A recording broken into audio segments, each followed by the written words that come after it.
90% students mistake చేస్తున్నారు. మీరు టాపరా? చూద్దాం. కోన్ మీద హెమిస్ఫియర్ ఉంటే టీఎస్ఏ ఎలా కనుక్కోవాలి?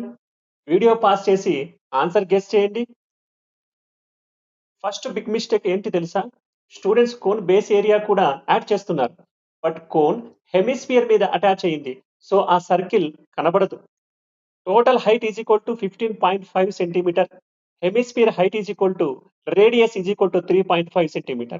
So cone height is equal to 12 centimeter అవుతుంది.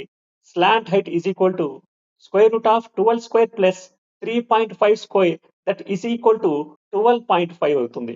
Cone CSA మనకు pi RL is equal to 137.5 అవుతుంది. Hemisphere CSA is equal to 2 pi R square that is equal to 77 అవుతుంది.